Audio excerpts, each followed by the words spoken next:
হতা কোথায় গিয়ে ঠেকেছে অনেকে অনুমান করতে পারছি না। সমাজ থেকে শয়তানের এই সমস্ত শয়তানির প্রভাব দূর করবার জন্য জিলহজের প্রথম দশকে অলিতে গলিতে রাস্তাঘাটে বাসা বাড়িতে ব্যবসা প্রতিষ্ঠানে সব জায়গায় তাকবীর ধ্বনি উচ্চারিত করতে থাকেন। এই তাকবীর ধ্বনি 9 তারিখ পর্যন্ত এই 9 দিনই নফল রোজা রাখা, এই 9 দিনই নফল রোজা রাখা। এই 9 দিন নফল রোজা রাখা সম্পর্কিত একটা হাদিস পাওয়া যায়। এবং আমরা গুনাহ এবং পাপাচার থেকে বাঁচার জন্য যতটা চেষ্টা করি, এই দশকে গুনাহ থেকে বাঁচার চেষ্টাটা হবে অন্য যে কোনো সময় চাইতে অনেক বেশি।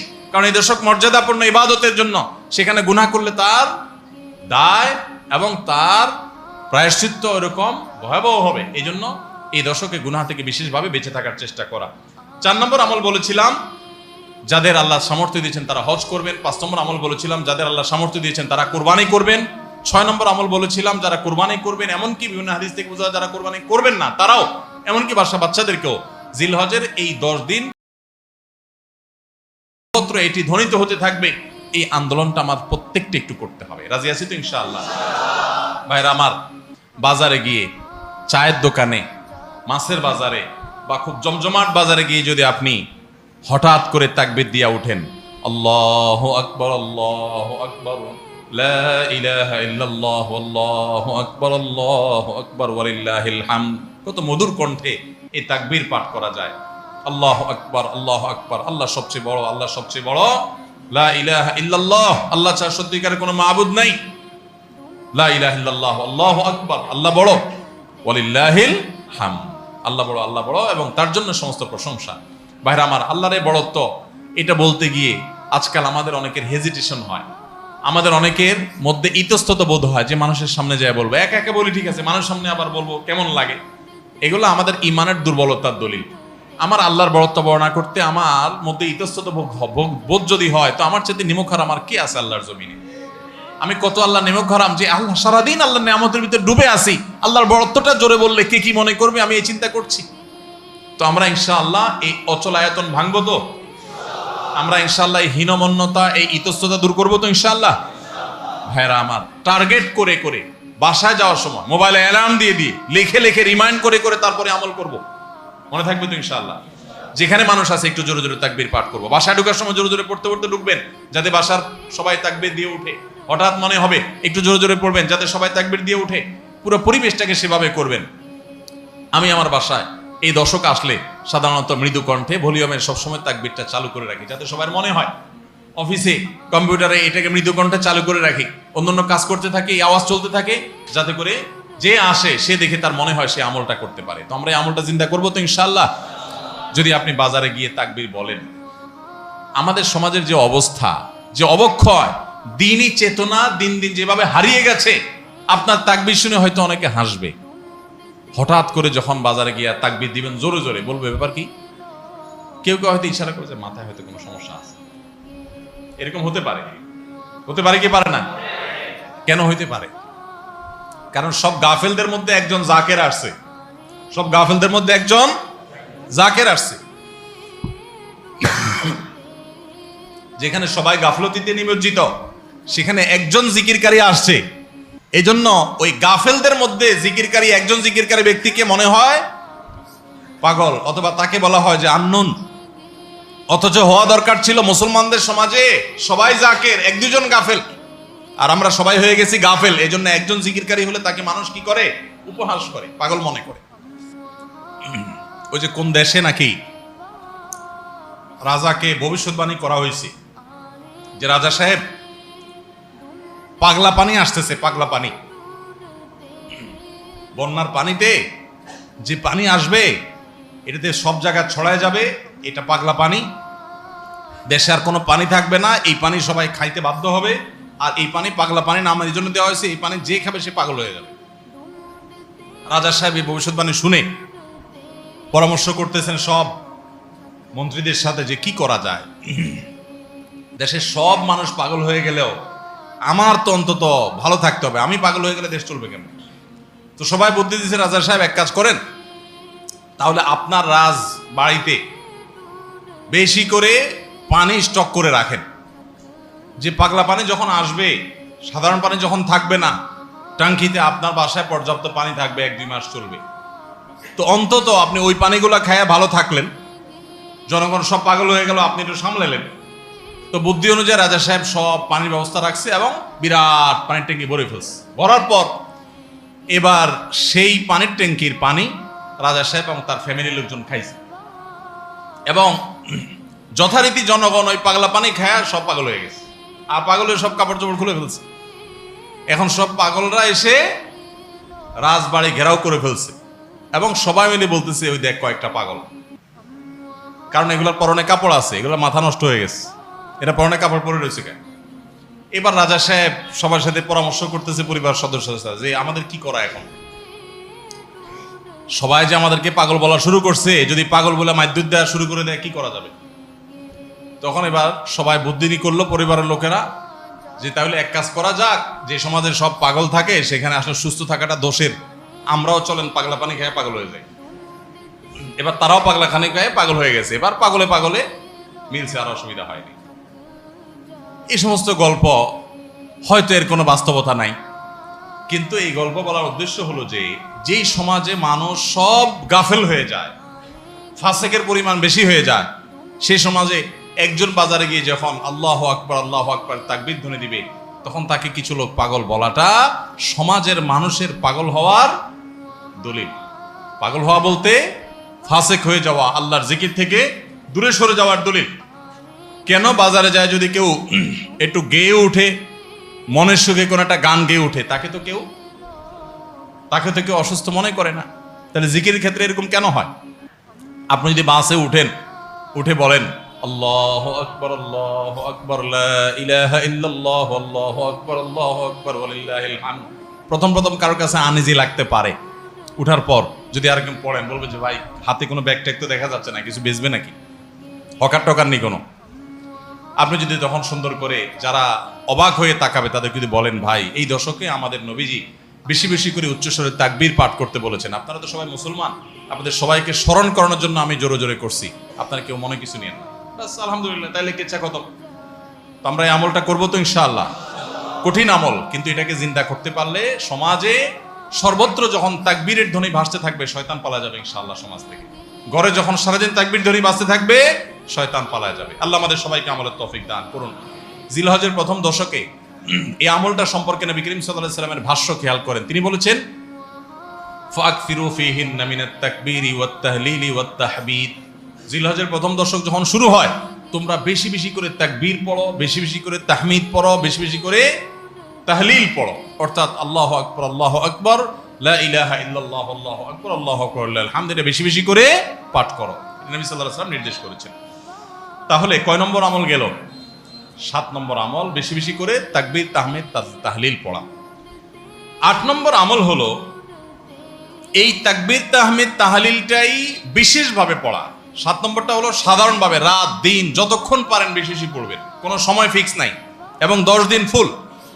আর 8 নম্বর আমল হলো এই তাকবীরটাই নির্দিষ্ট সময় নির্দিষ্ট দিনগুলোতে বিশেষভাবে পড়া। সাধারণভাবে তো পড়বেনই, আর বিশেষভাবে পড়বেন। বিশেষভাবে কখন? আইয়ামে তাশরিকে। আইয়ামে তাশরিক কাকে বলা হয় ভাই?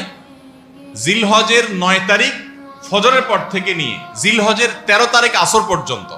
জিলহজের 9 তারিখ ফজর থেকে নিয়ে জিলহজের 13 তারিখ আসর পর্যন্ত প্রত্যেক নামাজের পর সবাই যার যার জায়গা, পুরুষরা সরবে আর মা বোনরা বাসা বাড়িতে নীরবে তারা তাকবীর পাঠ করবেন। আল্লাহু আকবার লা ইলাহা ইল্লাল্লাহ আল্লাহু আকবার ওয়ালিল্লাহিল হামদ। প্রত্যেক নামাজের পরে একা একা পড়েন আর জামাতে পড়েন, সর্বাবস্থা। জামাতে পড়লে ইমামের সাথে তাল মিলায় পড়তে হবে, জরুরি না, প্রত্যেকে যার যারটা শেষে পড়বেন। মনে থাকবে তো ইনশাআল্লাহ? তাহলে 8 নম্বর আমল হলো আইয়ামে তাশরিক, অর্থাৎ জিলহজের 9 তারিখ থেকে 13 তারিখ পর্যন্ত প্রত্যেক নামাজের পরে তাকবীরগুলো জোরে জোরে পাঠ করতে থাকবো ইনশাআল্লাহ। 9 নম্বর আমল হলো জিলহজের 1 তারিখ থেকে 9 তারিখ পর্যন্ত এই 9 দিনই নফল রোজা রাখা। এই 9 দিনই নফল রোজা রাখা। এই 9 দিন নফল রোজা রাখা সম্পর্কিত একটা হাদিস পাওয়া যায়, এবং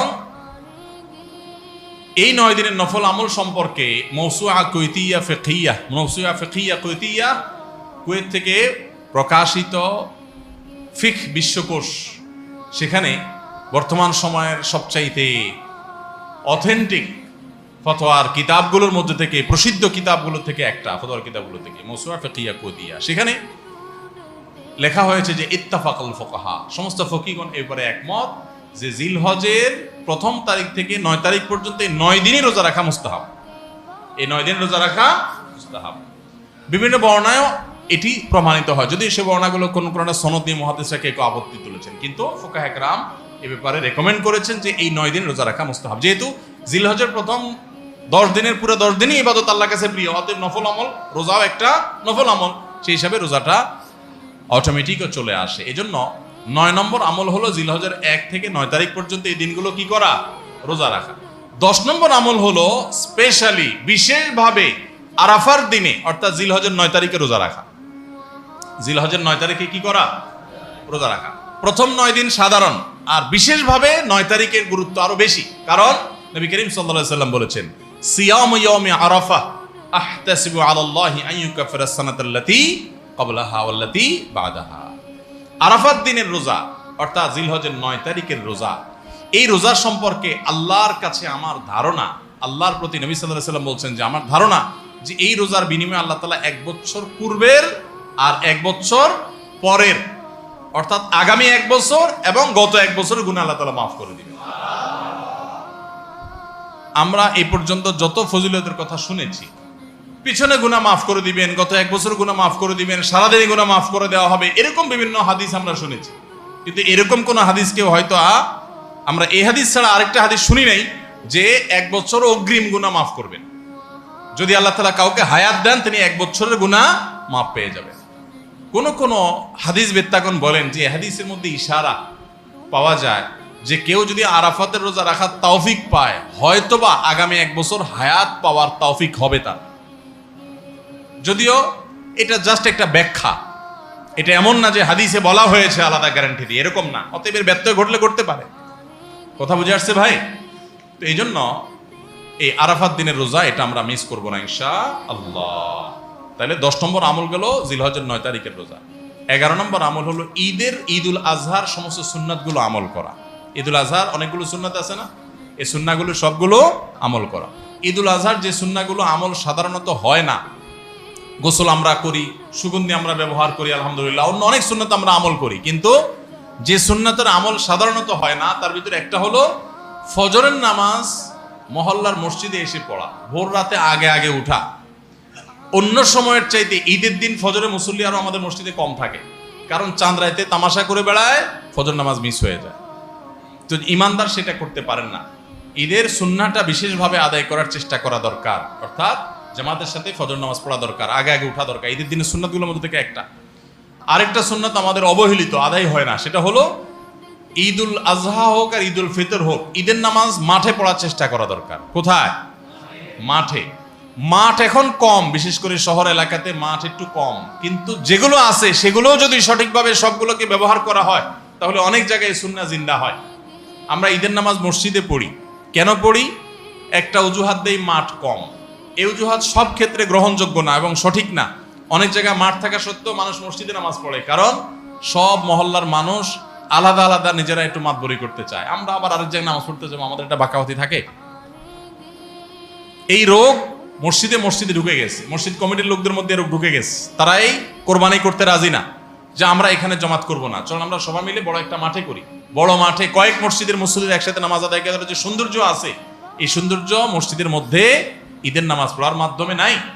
এই জন্য ভাইরা, মাঠে ঈদের নামাজ জিন্দা করার চেষ্টা করতে হবে ইনশাআল্লাহ। চেষ্টা করা যাবে না ইনশাআল্লাহ? তাই বলে আবার রাস্তাঘাট আটকায় মানুষের অসুবিধা হয় সেভাবে করে ঈদের নামাজ ব্যবস্থা করেন না। হ্যাঁ, যদি কোনো রাস্তা এরকম হয় যে না, এ রাস্তা বিকল্প বহু রাস্তা ডানে বামে আসে, মহল্লার রাস্তা, কারোর কোনো অসুবিধা হবে না, তাহলে সেখানে হতে পারে শর্ত সাপেক্ষে। কিন্তু সাধারণত রাস্তা নয়, বরং আমাদের নামাজ পড়তে হবে কোথায়? মাঠে। এবং ঈদের নামাজ মসজিদে আদায় করবেন না, মাঠে আদায় করবেন। এই আওয়াজটা সর্বত্র তোলা দরকার। শহর তো বটেই, গ্রামে পর্যন্ত এখন প্রত্যেক মসজিদে মসজিদের নামাজ হয়। কেউ কাউকে মানতে রাজি না, কেউ কাউকে মানতে রাজি না। আরেক জায়গায় ঈদগাহে নামাজ পড়বে, আমাদের ইজ্জত থাকে নাকি? তো এই লোক ইসলাম বুঝে নাই। ঈদের জামাত হবে, অনেক বড় জামাত, সেখানে বহু মসজিদের মুসল্লিরা আসবে, এটার মধ্যেই সৌন্দর্য, পুরো মহল্লার মানুষের সম্মিলন ঘটবে। এই সুন্নাতটা আদায় হয় না। ঈদুল আজহার আরেকটা সুন্নাত অবহেলিত, সেটা হলো ঈদুল আজহায় আমরা জানি যে প্রথম খাবার ঈদুল আজহার কোরবানির গোশত দিয়ে হবে, এটা সুন্নাত। ওমর রাদিয়াল্লাহু তাআলা থেকে একটা রওয়ায়াত বর্ণিত আছে যে আল্লাহ তাআলার উদ্দেশ্যে কোনো কিছু দান করলে এটা নিজে ভোগ করা যায় না। যায়? আপনি আল্লাহর রাস্তার জন্য, আল্লাহকে খুশি করার জন্য আল্লাহর রাস্তায় কিছু দিয়ে দিয়েছেন, এটা কি নিজে খাওয়া যায়? আর এটা আপনি গরিবকে দিয়ে দিবেন, মসজিদে দান নিয়াত করলে মসজিদকে দিয়ে দিবেন, আপনি নিজে ভোগ করতে পারবেন না। শুধু কোরবানি এবং আকিকা এই দুইটা আমল আছে, যে এই দুইটা আমল আল্লাহকে খুশি করার জন্য জবাই করার সময় বলছেন বিসমিল্লাহ আল্লাহু আকবার, আল্লাহুম্মা লাক মিনকা ওয়া লাক, আল্লাহ আপনার তরফ থেকে আবার আপনার উদ্দেশ্যেই কোরবানি করলাম, আমার কোনো ধান্দা নাই। অথচ আবার ঠিকই ওইটার গোশতটা আল্লাহ আপনাকে খেতে দিয়েছেন, কারণ এটা আল্লাহর পক্ষ থেকে সাদাকা, আল্লাহর পক্ষ থেকে মেহমানদারি, যে আল্লাহ আপনার থেকে কবুল করেছেন এবং বলেছেন বান্দা আমি বুঝে পাইছি, এবার তোমাকে দিছি, তুমি খাও। তো এই জন্য আল্লাহর মেহমানদারি দিয়ে দিনের প্রথম খাবার গ্রহণ করা, যাতে করে ক্ষুধার্ত থেকে খাবারের প্রতি আগ্রহী হন আপনি, এবং আল্লাহর মেহমানদারি দিয়ে প্রথম খাবার খান আপনি, এটা সুন্নাত। এই জন্য ঈদুল আজহার দিন আমরা কোনো কিছু না খেয়ে থাকবো, রাতে খেয়ে যে শোবো, এরপরে আর কোনো কিছু খাবো না, ঈদগাহে আসবো না খেয়ে, কোরবানির পশুর গোশত বানায়া রান্না করে ওইটা দিয়ে প্রথম খাবার খাবো ইনশাআল্লাহ। আল্লাহ তাআলা আমাদের সবাইকে এই সব সুন্নাহগুলো মেনে চলার তৌফিক দান করো। তাহলে 11 নম্বর আমল হলো ঈদুল আজহার সব সুন্নাহগুলা পালন করা। আমরা আবারও এক নজরে বলি, জিলহজের প্রথম দশকের 11টি আমলের সর্বপ্রথম আমল বলেছি বেশি বেশি আল্লাহর জিকির করা। বেশি বেশি কি করা? আল্লাহর জিকির করা। এই দিনগুলোতে, নির্দিষ্ট দিনগুলোতে আল্লাহর জিকির করবার নির্দেশ আল্লাহ তাআলা কোরআনে কারিমে সূরা তাওবায় করেছেন। দ্বিতীয় আমল বলেছি বেশি বেশি নেক আমল করা, কারণ এই দশকের নেক আমল আল্লাহর কাছে অন্য যে কোনো সময়ের নেক আমল ভালো কাজের চাইতে বেশি প্রিয়। এই দশকের নেক আমল চলতে থাকবে, সেটা জিকির হোক, তেলাওয়াত হোক, দান সাদাকা হোক, নফল রোজা হোক, নফল নামাজ হোক, যত রকমের ইবাদত আছে, এটা ইবাদতের দশক। রমজানে যেরকম ইবাদত করতে থাকি আমরা, এই দশকে এরকম কি চলবে? ইবাদত চলতে থাকবে। 3 নম্বর আমল হলো অন্য যে কোনো সময় আমরা গুনাহ এবং পাপাচার থেকে বাঁচার জন্য যতটা চেষ্টা করি, এই দশকে গুনাহ থেকে বাঁচার চেষ্টাটা হবে অন্য যে কোনো সময় চাইতে অনেক বেশি, কারণ এই দশক মর্যাদাপূর্ণ ইবাদতের জন্য। সেখানে গুনাহ করলে তার দায় এবং তার প্রায়শ্চিত্ত এরকম ভয়াবহ হবে। এই জন্য এই দশকে গুনাহ থেকে বিশেষভাবে বেঁচে থাকার চেষ্টা করা। 4 নম্বর আমল বলেছিলাম যাদের আল্লাহ সামর্থ্য দিয়েছেন তারা হজ করবেন। 5 নম্বর আমল বলেছিলাম যাদের আল্লাহ সামর্থ্য দিয়েছেন তারা কুরবানি করবেন। 6 নম্বর আমল বলেছিলাম যারা কুরবানি করবেন, এমনকি বিভিন্ন হাদিস থেকে বোঝা যায় যারা কুরবানি করবেন না তারাও, এমনকি বাচ্চাদেরকেও জিলহজের এই 10 দিন চুল নখ কাটা থেকে বিরত থাকবেন। চাঁদ ওঠার আগে আগে করবেন আর কুরবানির পরে করবেন। কয় নম্বর আমল গেল? 6 নম্বর। 7 নম্বর আমল হলো সাধারণভাবে এই 10 দিন রাত দিন যত বেশি পারেন উচ্চস্বরে সরবে তাকবীর পাঠ করতে থাকবেন। আল্লাহু আকবার, আল্লাহু আকবার, লা ইলাহা ইল্লাল্লাহ, আল্লাহু আকবার, আল্লাহু আকবার, ওয়ালিল্লাহিল হামদ। কোন হাদিসে 3 বার তাকবীর আসছে শুরুতে, আল্লাহু আকবার, আল্লাহু আকবার, আল্লাহু আকবার, লা ইলাহা ইল্লাল্লাহ, আল্লাহু আকবার, আল্লাহু আকবার, আল্লাহু আকবার, ওয়ালিল্লাহিল হামদ। আর 8 নম্বর আমল হলো এই তাকবীরটাই বিশেষ সময়ে, বিশেষ দিনে, বিশেষ সময়ে পড়া। সেটা কিভাবে? জিলহজ মাসের 9 তারিখ ফজরের পর থেকে নিয়ে জিলহজের 13 তারিখ আসরের নামাজ পর্যন্ত প্রত্যেক নামাজের পরে নারী পুরুষ সবাই এই তাকবীর নামাজের পরে একবার করে পাঠ করা। এটা হলো বিশেষ সময়, তাকবীরে মুকাইয়াদ বলা হয় এটাকে, স্পেশাল। এটা 8 নম্বর আমল। 9 নম্বর আমল হলো জিলহজের 1 থেকে 9 তারিখ পর্যন্ত এই সব দিনগুলোতে নফল রোজা রাখা মুস্তাহাব। 10 নম্বর আমল হলো জিলহজের 9 তারিখ আরাফার দিনে রোজা রাখা আলাদা স্পেশাল সওয়াবের কাজ। 1 বছর আগের এবং 1 বছর অগ্রিম পরের গুনাহ মাফ আল্লাহ তাআলা করে দেন, অর্থাৎ সগীরা ছোট গুনাহ আল্লাহ তাআলা মাফ করে দেন, বড় গুনাহ থেকে তওবা করলে সেগুলো মাফ পাওয়া যাবে।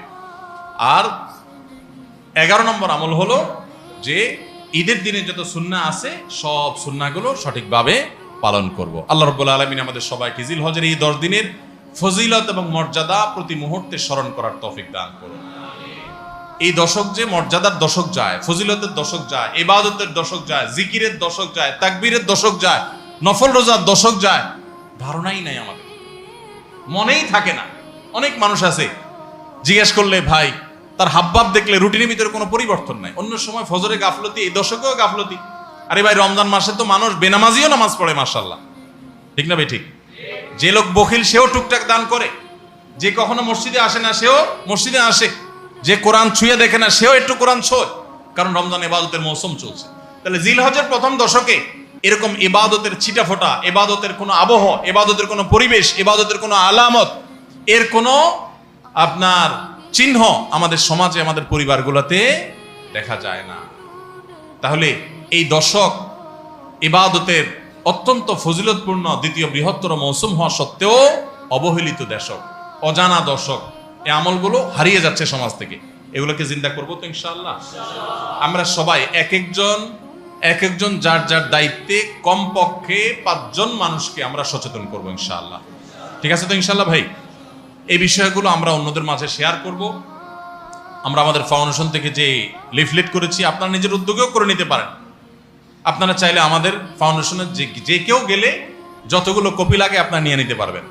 আপনার মসজিদগুলোতে আপনারা বিতরণ করবেন, রাস্তা দোকানে দোকানে হেঁটে হেঁটে মানুষকে হ্যান্ডবিল দিবেন এবং মানুষকে বলবেন ভাই একটু পড়ে দেখবেন এবং আমল করবেন। যদি আমরা এই আমলটা সমাজে চালু করতে পারি আমরা সাকসেস ইনশাআল্লাহ। চেষ্টা করা যাবে তো ইনশাআল্লাহ। প্রত্যেকে যার যার মহল্লায় অলিতে গলিতে তাকবীরের ধ্বনি চালায় রাখবেন এবং তাকবীরের ধ্বনি শুরু করবেন এবং যুবকরা প্ল্যান করে করে তাকবীর পাঠ করবেন। আবার তাকবীরের নাম দিয়ে মানুষকে ডিস্টার্ব করেন না। মিছিল করতে করতে আল্লাহু আকবার আল্লাহু আকবার দিতে গেলেন, মানুষ মোবাইলে কথা বলতে পারলো না, এই ডিস্টার্ব আবার করা যাবে না। খবরদার, ইসলাম আমাদেরকে ব্যালেন্স শিক্ষা দিয়েছে, কোনো আমল করতে গিয়ে কাউকে কষ্ট দেওয়া যাবে না। সবাই চেষ্টা করবো তো ইনশাআল্লাহ। আল্লাহ তাআলা আমাদের সবাইকে আমলের তৌফিক দান করুন।